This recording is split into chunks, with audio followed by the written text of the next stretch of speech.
Yang memaafkan saya NBM 779212861. Di sini saya akan menjelaskan tentang regulasi pemerintah tentang UMKM, ketentuan umum pembinaan UMKM dan etika dan bisnis UMKM. Regulasi pemerintah tentang UMKM. 1. Perizinan UMKM. Pelaku usaha mikro, kecil, dan menengah wajib mengurus perizinan agar usaha menjadi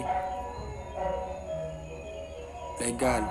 Izin usaha juga diperlakukan agar segala sesuatunya dapat berjalan dengan baik ke depan. Nah, apabila berniat terjun ke dunia usaha, maka yang harus diperhatikan adalah memiliki izin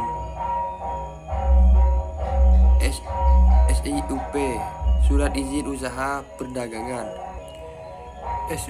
SIUP ini diterbitkan berdasarkan domisili usaha dan penting dimiliki agar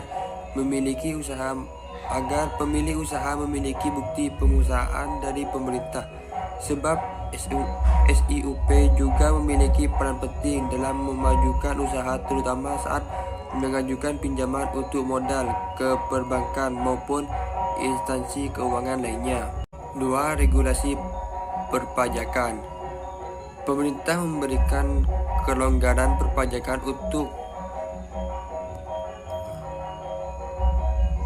untuk kalangan para pelaku UMKM. Bagi mereka yang baru merintis usaha dengan modal terbatas dan omset tak lebih dari Rp 4,8 miliar setahun. Tarif pajak yang diterapkan sebelumnya terasa memberatkan. Untunglah pemerintah mengeluarkan regulasi berupa peraturan pemerintah PP nomor 23 tahun 2018 agar bisa memberikan ruang lebih bagi kalangan usaha mikro, kecil, dan menengah untuk berkembang.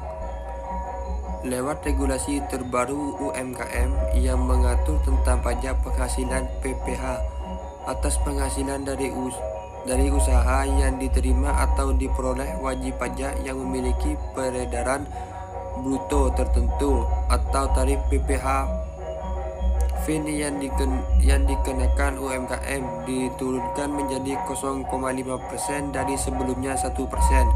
Penurunan tersebut diharap bisa mendorong pengusaha UMKM berperan serta dalam kegiatan ekonomi formal dan bisa mempermudah dalam melakukan kewajiban perpajakan. 3. Regulasi pendanaan.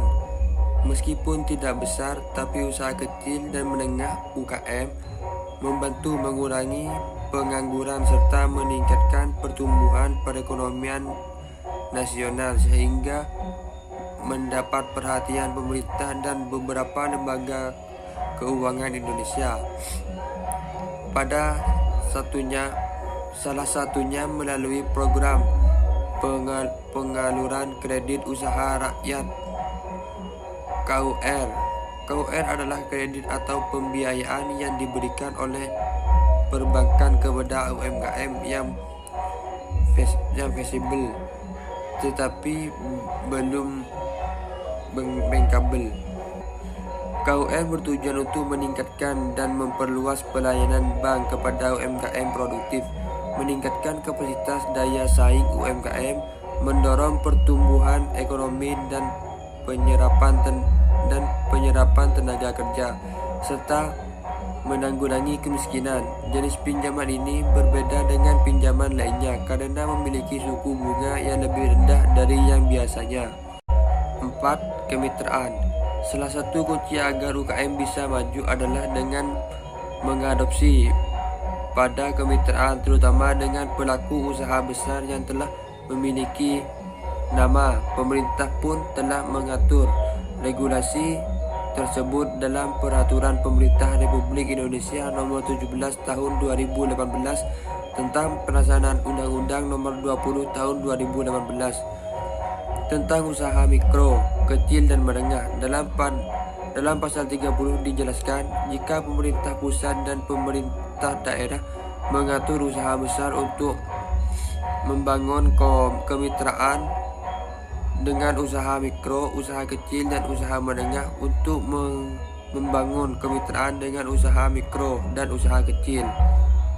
Pemerintah juga diwajibkan untuk menyediakan data dan informasi pelaku usaha mikro, usaha kecil, dan usaha menengah yang siap bermitra.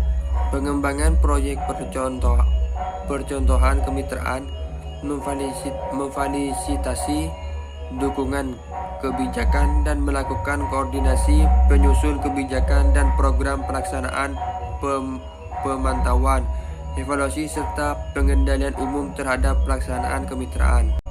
Ketentuan umum Pasal 4. 1. Pembinaan dan pengembangan koperasi dan UMKM didasarkan pada prinsip-prinsip pemberdayaan, pemberian kesempatan berusaha, dan perlindungan usaha. 2. Pembinaan perkembangan koperasi dan UMKM meliputi pembinaan kelembagaan, pengembangan sumber daya manusia, fasilitas pembiayaan atau permodalan, pengembangan penerapan teknologi, pengembangan teknologi, pengembangan produksi. 3. Pembinaan dan pengembangan koperasi UMKM sebagaimana dimaksud dalam Pasal 4 Ayat 2 difasilitasi oleh pemerintah daerah, kabupaten, Tapin. Etika dan bisnis UMKM. Jujur. Kejujuran adalah nilai paling dasar yang harus dimiliki dalam berbisnis. Makanya apabila kamu sampai ketahuan dalam menjalankan bisnis tidak jujur, sudah pasti reputasi bisnis milikmu akan hancur dalam sekejap. Komunikasi secara berskala dengan pembeli. Usaha untuk terus berkomunikasi dengan para pembeli. Jika perlu, buatlah kalender komunikasi untuk menjadwalkan kapan harus berhubungan dengan pembeli serta berskala. Gunakan bahasa yang baik saat berbicara.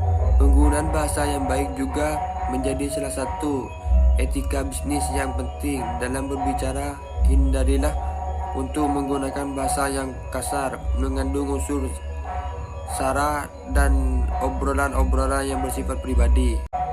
Berkelakuan sopan. Untuk mendapatkan kesan yang baik dalam berbisnis, usahakanlah selalu berlakukan sopan. Kesan pertama ini nantinya akan selalu diingat oleh semua orang, termasuk pembeli. Jika kesan pertama sudah jelek, maka kelanjutannya tidak akan baik. Berpakaian rapi. Pakaian menjadi salah satu etika dalam berbisnis yang penting karena langsung dapat dilihat oleh mata. Pakaian mencerminkan kepribadian seseorang dalam berbisnis. Berpakaian rapi juga berarti kamu menghormati relasi bisnis. Selalu ucapkan terima kasih. Jangan lupa untuk selalu mengucapkan terima kasih. Ini menjadi salah satu apresiasi dasar yang bisa kamu berikan kepada orang lain, termasuk pembeli.